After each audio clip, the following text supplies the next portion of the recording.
Last lecture में हमने polygon primitives को कवर किया था।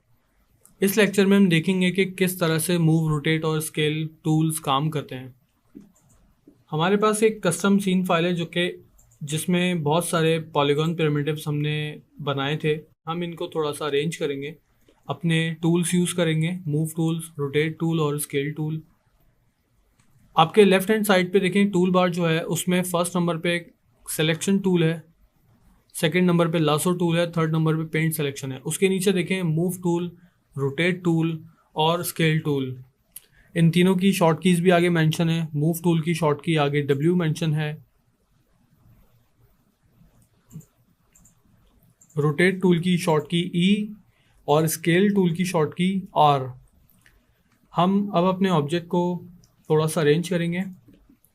लेट्स से कि जो गियर पड़ा हुआ है सामने व्यू पोर्ट पे, जो गियर हमने पॉलीगॉन प्रिमिटिव्स के थ्रू ड्रॉ किया था, ये स्केल में बहुत छोटा है और बिल्कुल एयर में हमने इसको प्लेस किया हुआ है। ठीक है, हम सबसे पहले मूव टूल को चेक करेंगे। मूव टूल क्या करता है, हम सेलेक्ट करेंगे मूव टूल को। तो जैसे ही हमने मूव टूल सेलेक्ट किया, हमारा जो जो ऑब्जेक्ट है जो सेलेक्टेड था उसके ऊपर एक मैनिपुलेटर बना हुआ आ गया, जो कि एक आपको ज्योग्राफिकल एक डायग्राम आपको नज़र आ रही है। ठीक है, इसके 3 एक्सिस होते हैं जैसे 3D में एक्स, वाई और जी। तो हम तीनों में से किसी भी एक एक्सिस में अपने ऑब्जेक्ट को मूव कर सकते हैं, या एक साथ तीनों ऑब्जेक्ट्स या एक साथ तीनों एक्सेस में अपने ऑब्जेक्ट को मूव कर सकते हैं, या हम एक साथ 2 एक्सेस में भी अपने ऑब्जेक्ट को मूव कर सकते हैं। यहाँ पर आपको जो 3 मैनिपुलेटर एरोस नज़र आ रहे हैं, ये आप अगर देखेंगे आपके लेफ्ट बॉटम पे एक छोटा सा मैनिपुलेटर माया के अंदर बना हुआ है, जो कि आपको गाइड करता है कि आपकी एक्स, वाई और जी पोजीशंस क्या हैं।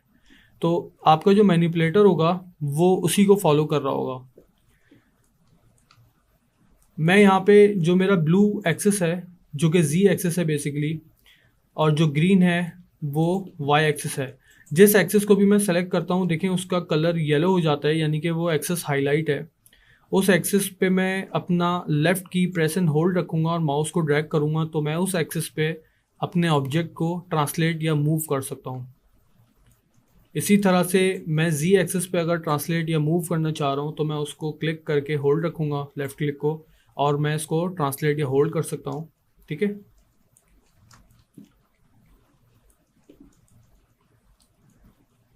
एक साथ अगर मुझे 2 एक्सिस पे अपने ऑब्जेक्ट को मूव करना है, तो उसका तरीका ये होता है कि आपके पास जो 2 एक्सिस बने हुए आ रहे हैं, इन 2 एक्सिस के बीच में देखिएगा एक स्क्वायर बॉक्स बना हुआ आ रहा है, ग्रीन कलर का, रेड कलर का एंड ब्लू कलर का। इस बॉक्स का मतलब ये है कि आप इस बॉक्स को जब सेलेक्ट करेंगे तो देखेंगे कि जिस 2 एक्सिस पे बॉक्स काम करेगा वो 2 एक्सिस आपके हाईलाइट हो जाएंगे। मैं उस बॉक्स को प्रेस एंड होल्ड करूँगा, देन मैं उस एक्सिस के ऊपर कहीं पर भी मूव कर सकता हूँ।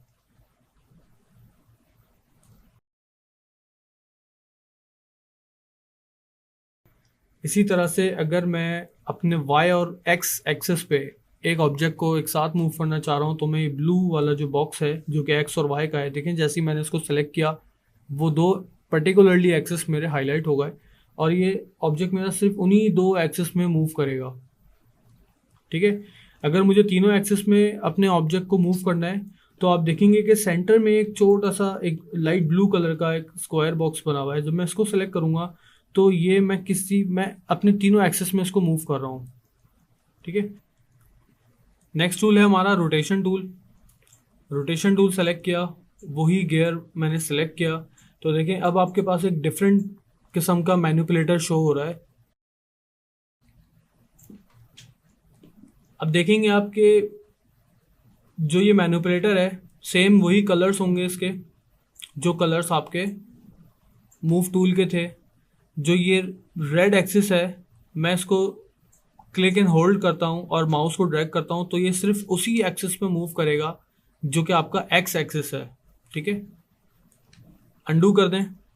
इसी तरह से जो आपका ब्लू एक्सिस है, जब मैं इस पर्टिकुलर एक्सिस को क्लिक करूँगा तो सिर्फ ये एक्सिस हाईलाइट हो रहा है, और जब मैं माउस को ड्रैग करूँगा तो ये सिर्फ और सिर्फ जी एक्सिस पर ही रोटेट हो रहा है। इसी तरह से वाई एक्सिस के लिए आप देखिएगा कि मिडिल में आपका एक ग्रीन कलर की एक कर्व बन रहा है, उसको जब मैं सेलेक्ट करूँगा तो वो हाईलाइट हो जाएगा येलो कलर में, और मैं इसको सिर्फ वाई एक्सिस के ऊपर रोटेट कर सकता हूँ।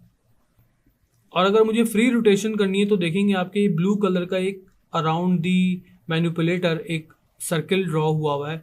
अगर मैं इसको क्लिक करूँगा तो ये मेरे कैमरे के हिसाब से जो भी एक्सिस बन रहा होगा ये उस एक्सिस में उसको रोटेट कर देगा।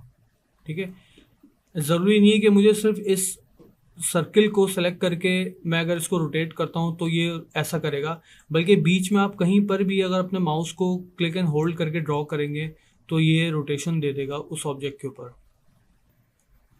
नेक्स्ट टूल है हमारा स्केल टूल। ऑब्जेक्ट सेलेक्ट करेंगे तो देखें आपके पास एक मैनिपुलेटर शो हो रहा है। अगेन वही मूव टूल वाली लॉजिक यहाँ पे अप्लाई होती है कि एक्स स्केलिंग एक्स में कर रहे हैं हम लोग, ठीक है, जी में कर रहे हैं एंड देन वाई में कर रहे हैं। ठीक है, वाई एक्स जी। अब देखें हमारा ऑब्जेक्ट स्केल हो गया। और अगर हमें तीनों एक्सिस में एक साथ स्केल करना है, क्योंकि जाहिर सी बात है हमने अभी तक अपने अंदाजे के मुताबिक एक राउंड सरफेस को हमने स्केल किया है, तो मे बी कि हमने इस ऑब्जेक्ट को शेप आउट कर दिया हो, वो प्रॉपर पर्टिकुलर रॉन्ग ना रहा हो, हम इसको अंडू करते हैं। तो स्केलिंग में इस बात का ख्याल रखते हैं कि कोई भी चीज़ अगर हमने स्केल करनी होती है तो हम इसका जो मिडिल क्लिक है, जो सॉरी इसका जो मिड में जो स्केलिंग का बटन है, जो ऑप्शन आपको नज़र आ रहा है,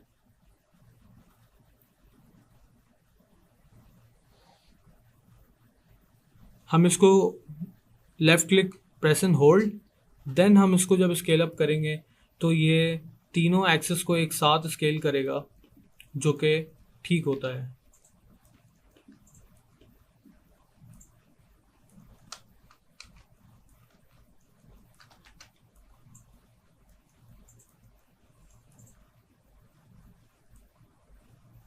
हम इसको प्लेस करते हैं।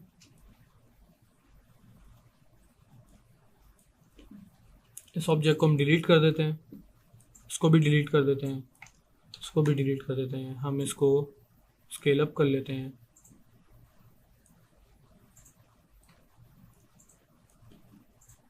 और अपने ऑब्जेक्ट्स को थोड़ा सा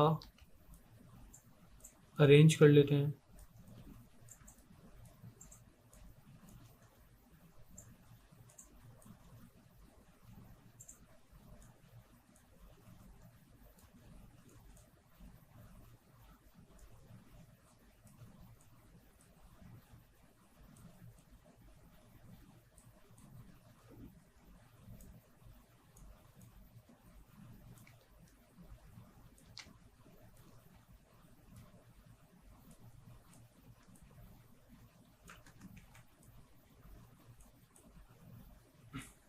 तो ये था आज का हमारा लेक्चर स्केल, मूव और रोटेट टूल के ऊपर।